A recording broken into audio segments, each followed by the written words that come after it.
मित्रों, कल भारत के प्रधानमंत्री श्री नरेंद्र मोदी जी ने 20 लाख करोड़ के आर्थिक पैकेज का ऐलान किया था, जो भारत के जीडीपी का लगभग 10% के आसपास है।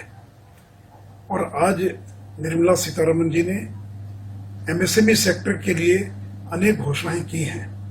मित्रों, आज जो घोषणा की गई है लघु, सूक्ष्म और मध्यम उद्योगों के लिए, छोटे उद्योगों के लिए, उसका सबसे बड़ा लाभ बिहार को मिलेगा, क्योंकि बिहार में जो अधिकांश उद्योग हैं या जो सर्विस सेक्टर में लोग जो काम कर रहे हैं वो एमएसएमई में ही आते हैं।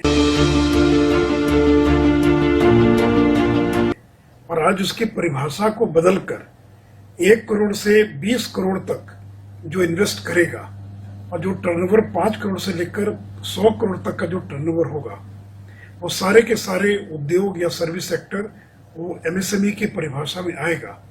तो उसका परिणाम ये होगा कि बिहार के 90% से ज़्यादा जो सर्विस सेक्टर है या जो मैन्युफैक्चरिंग है वो एमएसएमई की परिभाषा में आ जाएगा।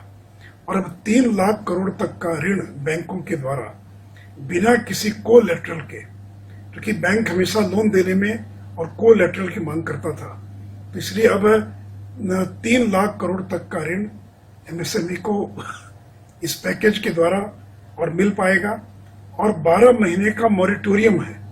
एक और तो बिना गारंटी के लोन मिलेगा 3 लाख करोड़ का, और दूसरा 12 महीने तक वो अपनी किस्त नहीं भी चुकाएंगे तो वो लोन कोलैटरल नहीं होगा। साथ ही साथ जो उद्योग चल रहे थे एमएसएमई के अंदर, जो एनपीए हो गए थे या जो स्ट्रेस थे, उनके लिए 20,000 करोड़ के पैकेज का की घोषणा की गई है।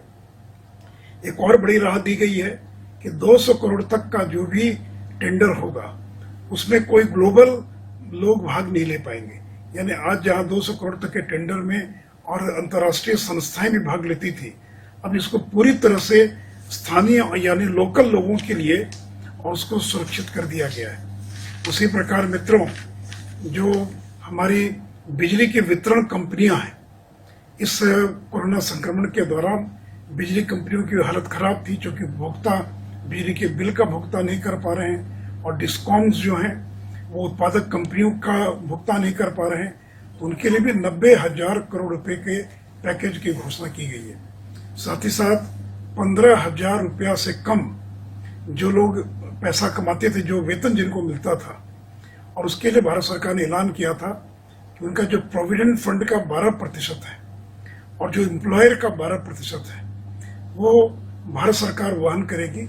तो उसको बढ़ाकर 3 महीने के बजाय 6 महीना कर दिया गया है।